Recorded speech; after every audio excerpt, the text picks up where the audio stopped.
Welcome to SCOTUScast, a project of the Federalist Society for Law and Public Policy Studies.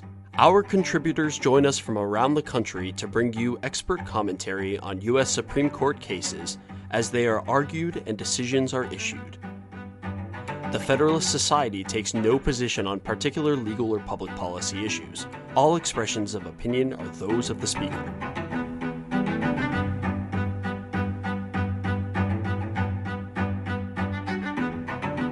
Thank you for joining us for this post-decision episode of SCOTUScast, the Eighth Amendment and Alternative Execution Procedures Edition. I'm your host, Grace Gotchling. On April 1st, 2019, the Supreme Court decided Bucklew v. Precythe, a case considering the standard applicable when an offender sentenced to death raises an Eighth Amendment challenge to the state's lethal injection procedure. Petitioner Russell Bucklew was convicted of murder and sentenced to death by lethal injection of a single drug, pentobarbital, by the state of Missouri. Bucklew challenged the state's injection protocol under the Eighth Amendment, alleging that regardless of whether it would cause excruciating pain for all prisoners, it would cause him severe pain because of a particular medical condition he had. The district court dismissed his challenge. The U.S. Court of Appeals Eighth Circuit, applying Supreme Court precedent in Baze v. Rees and Glossip v. Goss, remanded the case to allow Bucklew to identify a feasible, readily implemented alternative procedure that would significantly reduce his alleged risk of pain. Bucklew eventually suggested nitrogen hypoxia, but the district court rejected his argument for lack of evidence. A divided Eighth Circuit panel affirmed, and the Supreme Court granted cert. By a vote of 5-4, the Supreme Court affirmed the judgment of the Eighth Circuit. In an opinion delivered by Justice Gorsuch, the court held that Baze and Glossip govern all Eighth Amendment challenges alleging that a method of execution inflicts unconstitutionally cruel pain, and Bucklew's as-applied challenge fails the Baze-Glossip test. He failed to raise a triable issue of fact regarding the viability of nitrogen hypoxia as an alternative method, and even if he had, there was no showing that it would significantly reduce a substantial risk of severe pain. Justice Gorsuch's majority opinion was joined by the Chief Justice and Justices Thomas, Alito, and Kavanaugh. Justice Thomas and Justice Kavanaugh filed concurring opinions. Justice Breyer filed a dissenting opinion in which Justices Ginsburg, Sotomayor, and Kagan joined as to all but Part 3. Justice Sotomayor also filed a dissenting opinion. And now, to discuss the case, we have Kent Scheidegger, Legal Director and General Counsel of the Criminal Justice Legal Foundation. This case is unusual because Bucklew was not challenging Missouri's method in general, but only as applied to him. In the long run, the court's handling of his unusual claim will likely be less important than what it said about challenges to executions and the death penalty generally. Bucklew has an unusual medical condition causing growths in his mouth that obstruct his airway and might rupture and bleed profusely. He claims that he might suffer choking in the time between he loses conscious control of his airway and the time he becomes fully unconscious. This claim is factually weak because anesthesiologists do, in fact, anesthetize patients with this condition for surgery, and the massive dose of pentobarbital that Missouri uses induces deep unconsciousness quite quickly. However, on summary judgment against the inmate, all genuinely disputed facts are assumed in his favor. Before getting to the specifics, the majority made an important statement about capital punishment and the Constitution, stating unequivocally that the Constitution allows capital punishment, and apparently precluding an argument that this can ever change. Justice Gorsuch's opinion for the court continues, quote, "Of course, that doesn't mean the American people must continue to use the death penalty. The same Constitution that permits states to authorize capital punishment also allows them to outlaw it. But it does mean that the judiciary bears no license to end a debate reserved for the people and their representatives," end quote. That is the strongest statement on this point that I have ever seen in a majority opinion. It's as strong as Justice Black's famous statement concurring in McGautha versus California way back in 1971. If the majority sticks to this principle, it will stop inventing new restrictions on capital punishment and may even reconsider some existing ones. The majority also notes that the Constitution does not guarantee a murderer a painless death, something relatively few of us are going to have. What the Eighth Amendment forbids is pain added on as an additional punishment, while all states today have moved to make executions as painless as they can. On the specifics, the court reaffirmed the holdings of two earlier cases, Baze versus Rees and Glossip versus Crouse, that an inmate challenging a state's method of execution must identify an alternative method that would significantly reduce a substantial risk of severe pain. The court declined to make an exception for as-applied challenges like Bucklew's versus the facial challenges in earlier cases, because the line between those two kinds of challenges is not always clear, and it would simply invite pleading games. Very late in the litigation, Bucklew offered nitrogen hypoxia as his alternative.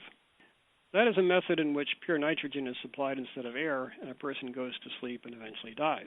Now, I have experienced hypoxia myself in Air Force flight training, and it is indeed painless. Hypoxia may eventually become the primary method of execution in the United States, but no state has implemented it yet. That fact alone is enough to knock it out as an alternative in method of execution litigation, the court said. The alternative must be one that the state could adopt relatively easily and relatively quickly, and a state need not be first with an untested method. Bucklew also failed to show that his proposed method would be substantially better at avoiding the risk of pain that he claimed. The majority noted that the record did not support the claim and to some extent contradicted it. However, the court did settle that an inmate's proposed alternative need not be one authorized by state law. That means that a successful challenge could effectively abolish capital punishment in a state if an amendment to the state statute is required and the opponents of capital punishment have enough political strength to block the amendment. That is similar to the reason why New York, for example, has not had capital punishment for most of the time since the 70s, even though the death penalty has been authorized in theory the whole time. Court decisions have required amendments, and opponents have always been able to block the bills in one house of the legislature or the other, or by the governor.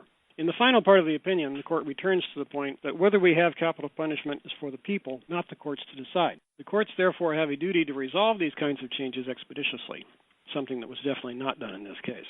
The two junior justices had prominent roles in the decision. Justice Gorsuch wrote the opinion for a bare 5-4 majority. Justice Kavanaugh was in the majority, but he wrote a short concurrence emphasizing the point that the alternative need not be authorized by state law.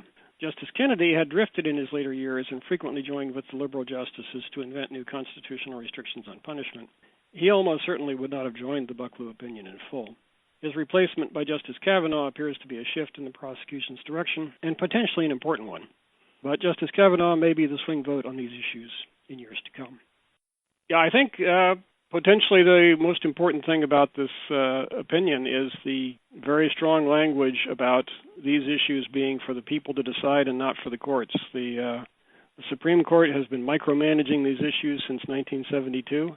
I think maybe the justices are tired of the micromanagement, and perhaps they may be receptive to arguments to turn some of these decisions back to the people.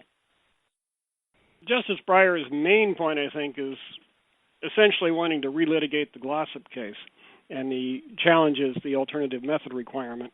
He's not convincing anybody who was in the majority in Glossip, nor does he convince the new justices.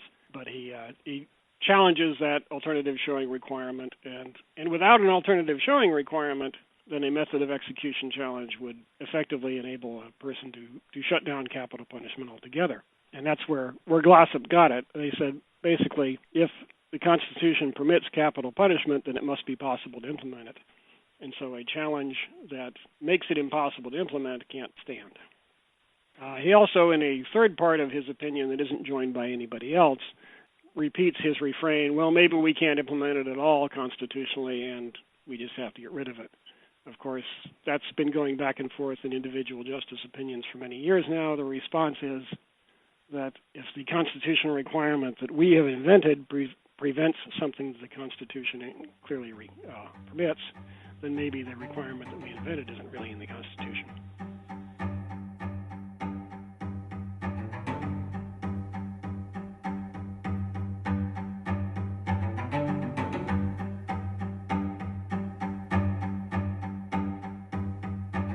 Thank you for listening to this episode of SCOTUScast. SCOTUScast is a project of the Federalist Society, a not-for-profit educational organization of conservative and libertarian law students, law professors, and lawyers, founded upon the principles that the state exists to preserve freedom, that the separation of governmental powers is central to our Constitution, and that it is emphatically the province and duty of the judiciary to say what the law is, not what it should be. Don't forget to subscribe to our podcast series, including SCOTUScast and Practice Group podcasts, on iTunes or Google Play. For an archive of past podcasts, as well as audio and video of past Federalist Society events, please visit our website at fedsoc.org/multimedia. That's fedsoc.org/multimedia.